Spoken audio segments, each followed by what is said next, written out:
Welcome back to Tropical Gloss, everybody, for the October tour. This is the end of the growing season, so we're going to do a full tour, and I've named about 90 plus plants in this video.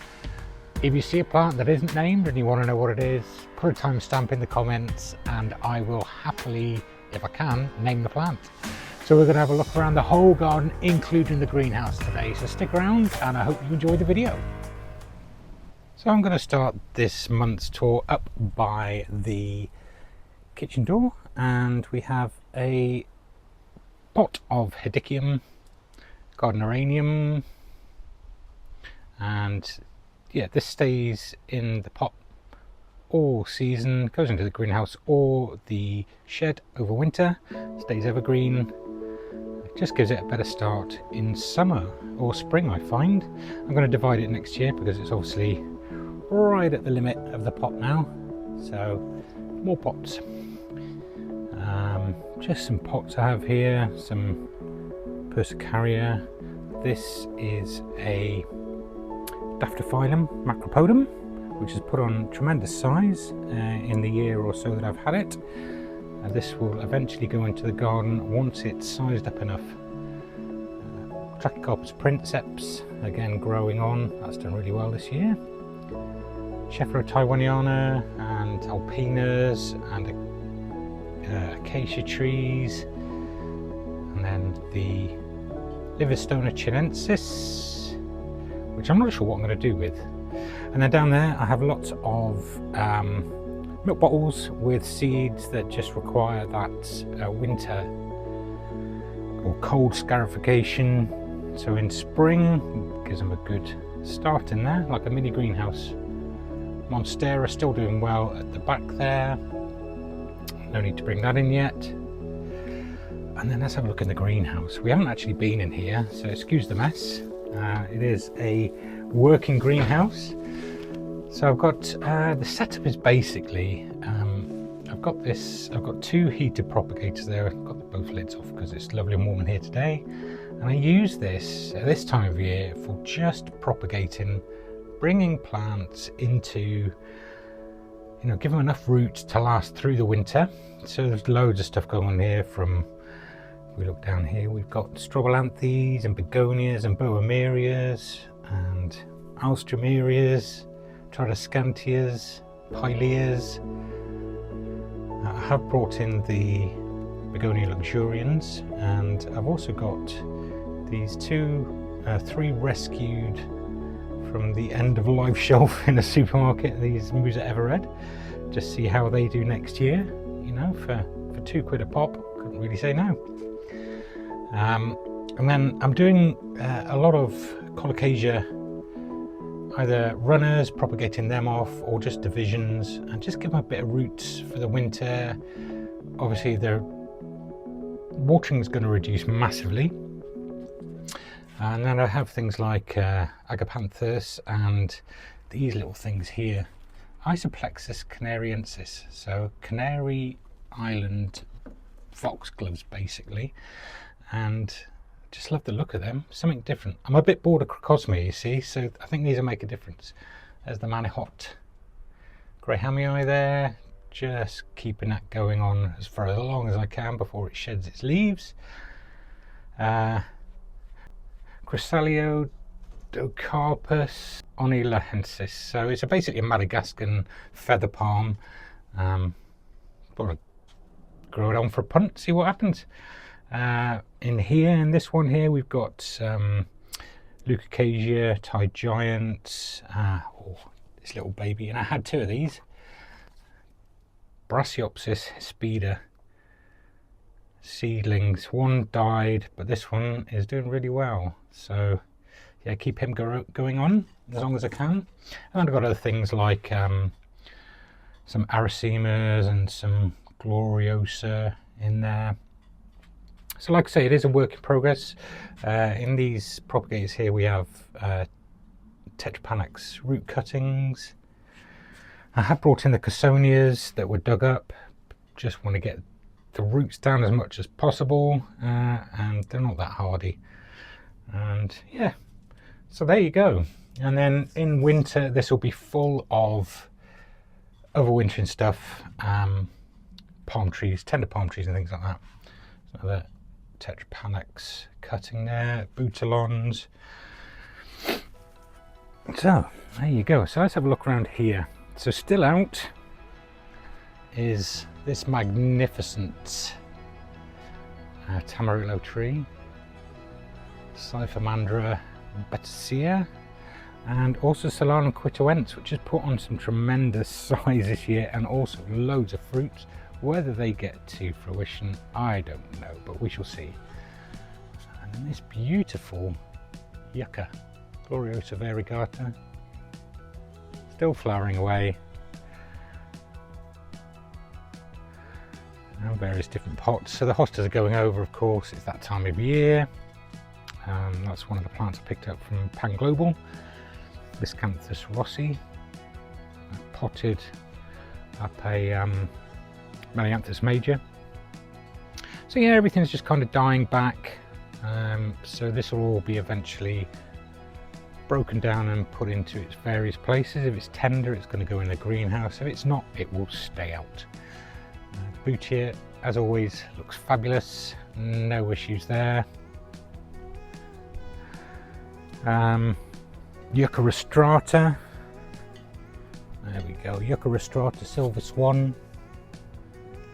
Not silver swan, sapphire skies. This one is a beautiful plant. It was a 7cm plant at the beginning of the season and has done exceptionally well.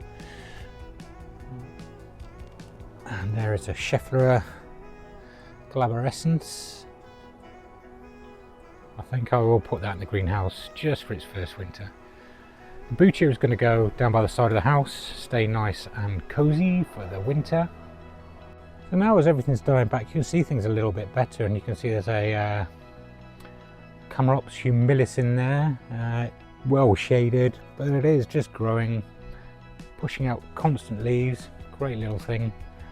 And then this Euphorbia minus Merlot, just love the coloration on this plant. And there's some Liriope muscari alba, the white version. So I've got two versions, or two varieties of this. I've got the purple variety, purple flowering, and that's the Formium we looked at a couple of weeks ago. I'm going to keep that in a little bit more space throughout next season so it gets a bit more sun. Waggy doing gloriously. I must have done a good job transplanting that when I transformed this bed, because that leaf is just being pushed out consistently. So yeah, it's a happy little palm there. This aloe vera will have to come in, and sempervivum's there, and that's been hidden all year. This this heuchera, midnight rose, looking a bit worse for wear. Volcano, Persicaria's going over now, and the dahlia is still flowering away. I'm not even deadheading it anymore, but it's still going. Crazy plant. The cannas coming towards the end of the season now, so they're not looking their best. And these will get lifted and moved around to different positions. Moving on round, this is the Berinda papyrifera we transplanted not so long back. Some daylilies in there. I've taken out the Crocosmia because, yeah, Crocosmia is good, but it just grows into massive messy clumps eventually. So, and I think the daylilies are going to do the same. From 3 or so little plants of Aloe striatula, we now have a big clump of them. This one obviously is just decided to go his own way, so I'm probably going to propagate that one. Bestumeria, I think I'm going to bring this one in. I'm not 100% sure on its hardiness, so it's going to come in. More Persicaria, that's the loquat tree we transplanted, or planted, sorry, and various different little things. Lots of space in here, but just in this position here, I'm going to put the Aurelia relata. There's the Abelia grandiflora, some brunera still going, epimedium still going, heuchera still going, Japanese forest grass still going, and the pink chinas coming towards the end now, not putting out so many leaves, so we'll just wait for them to die off or die back. Strobilanthes mastersii has done exceptionally well this year. I'm going to leave it out and see what it does, because I've got some backups, so let's test its hardiness. Yeah, so there's going to be a couple of changes in here, because I've got some really nice plants that I want to put in. So a lot of the plants that I'm growing or propagating on in the greenhouse and elsewhere, just want to add a little bit more variety. I just like all this underplanting to be looking different. Trachycarpus has done really well this year. I'm looking forward to it to gain some more height, but as long as it's healthy, I don't mind. And then the Brugmansia, very, very pleased. Kind of figuring this plant out a little bit because its variety seems to prefer or flower in colder weather. Not freezing, obviously, but it doesn't like the heat of summer. So it's a keeper now. There's a big cordyline in there, and yeah, just a jungle, a jungle mess. Bamboos behind there, and the Canna musifolia.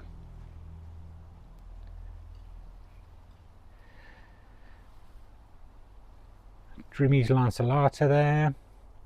Just, I like that plant because it's just beautiful red stems on there on the newer growth. And then behind that, not that we've seen much down here, but in this area here, there's various ferns, young ferns. There's a Wallaceiana in there, a Polypodum vulgare. I don't know whether you can see it. Let me see if I can zoom in a bit towards it. No, it's not going to pick it up. I have to wait for things to die down a bit. But in there, you will find that there is a Melisonium decipiens. So, and set still growing well. I've seen a lot of people bringing theirs in already. And, you know, each to their own. But personally, I want this to stay out for as long as possible. Not only because it looks great, but it does it better to stay out. You know, unless it's going to get damaged, there's no real reason to bring it in. And you do it more harm by, you know, keeping it dry stored for months on end. If you're growing on in a greenhouse, or if you're growing it in a polytunnel or conservatory, then yeah, I can see the reasoning. But to push it into dormancy for an extended period of time, I don't quite understand it myself. There's also things that I've seen people cutting off, you know, cutting straight across here, which has just created more rock places. But hey ho. So I've not done an overwintering. I might do one, but they are, you know, 10 a penny. There's hundreds of overwintering videos out there, but I might just, you know, do my little hint on it. Musa Basju, always great. I'm still umming and ahhing whether to protect these.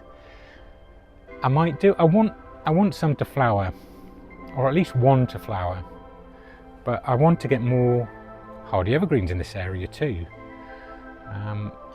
It's gardening's evolution, isn't it? And nothing happens straight away. So yeah, I probably will protect them. I do have an interesting method which works really well, so I shall film that for you guys when I do it. The Tetrapanax Rex, yeah, it's done all right. It decided to try and flower in the greenhouse over winter, and then it couldn't decide which growth point it was going to grow from, so it kind of paused quite a bit. But yeah, it's done all right. Might have to give it a little bit of overhead protection this year because it is still young. More Euphorbia minus Merlot, more Persicaria, and that is the Pittosporum daphneoides and my glorious Yucca gloriosa. And just in there, yeah, I think you can just about see it, there is a tiny Camerops humilis, which has grown steadily over the last few years. And then this beautiful waggy, not very tall, but just a solid doer. And that's the purple form of the Liriope muscari you see underneath there. And back in here, I'm trying to get some Pachysandra terminalis to grow that you can see on the ground there, but yeah, it doesn't seem to do well in my garden for some reason. I've got the variegated one and the plain green form, but it's not doing what it's supposed to do. I don't know how long it's meant to take, but it's been in a couple of years now. Echium pinanana, very, very tall now. And of course with winter coming up, let's see what happens. And then down here we have a kind of flopping Salvia Amistad, just covering a Nandina obsessed. And then you can tell we're into a later season because we have the Arometallicum popping up all over the shop now, which just adds a nice bit of ground cover interest. There's a cordyline in the background there. I don't think I'm going to keep that there. You know, cordylines are nice, but there's a lot more plants that I'm growing on which would be far more exotic and better for that location. Ricinus has done well this year. I'm not going to keep the seeds because I've still got loads from last year. Formium Yellow Wave is sizing up nicely. And then the Canna Russian Red. Just such a stunning canna. It's going to stay in that position. Now in here there is a Musella Laziocarpa, and this plant I am going to experiment with wrapping it this year. I've got some decent insulation that I can put around it, and we shall see whether I can keep it going. Solarum lacinatum, still looking great. And then just coming towards the end of it is a Ricinus Concita Red, I think that's called, but the berries, or what's turning into berries, just in there. Hopefully I'll get some nice seeds, but I just love that brilliant red. So yeah, everything in this little corner is looking very tired now. Long season, dry, but everything's done pretty well. You know, the gunner is now dying back, so that's sized up hugely. It's not grown in height massively, the actual heads of it, but yeah, that should do well next year. The Aurelia Alata is looking quite sorry for itself. It always seems to go over quickly, so as I said in previous videos, this is a real indicator for me that weather is turning. But the ginger is still flowering there, as you can see. That's another Gardneranium in a pot, so another one to divide up next year. The Fatsia in previous years hasn't done very well. It's now flowered for the first time ever. So I think the extra additional shade, it's kind of liked it a little bit more.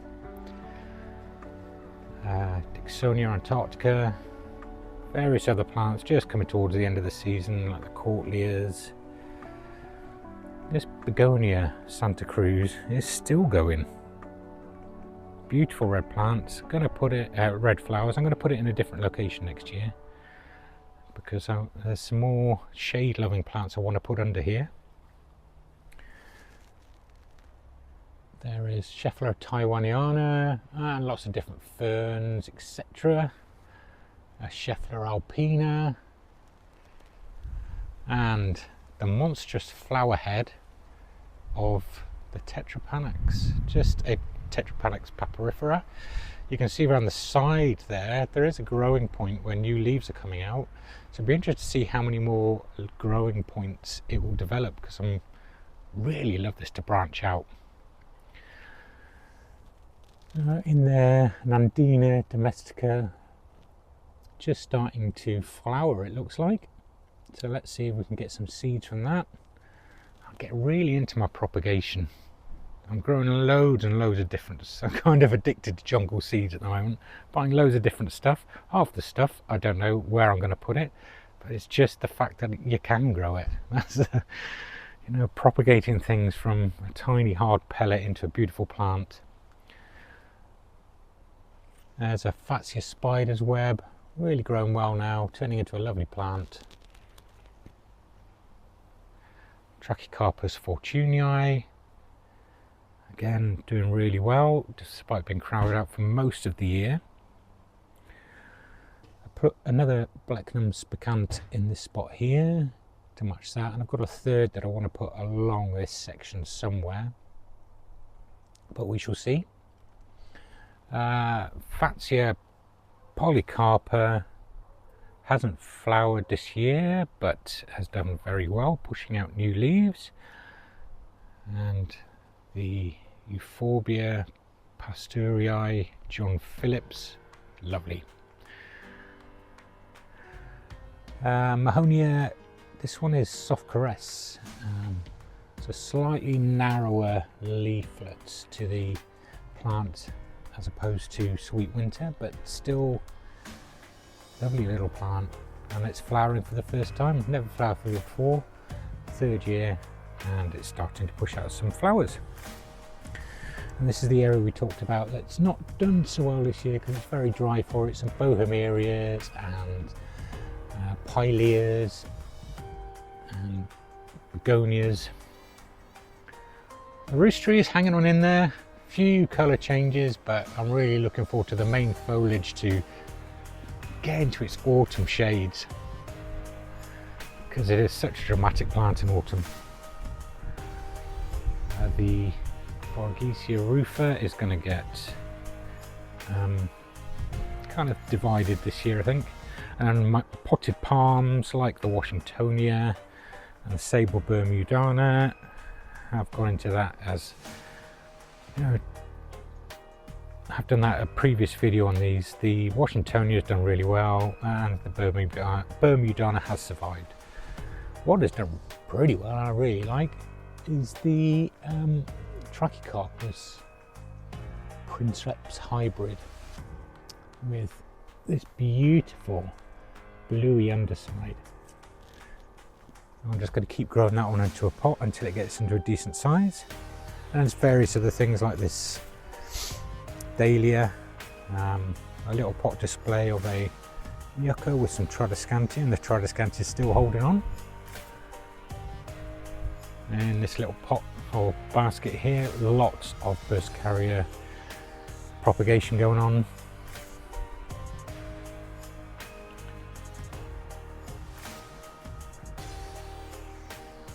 And generally the year has been great, and the garden for late October is looking fantastic still. There are a few gaps and spots which, you know, I'd like to not see.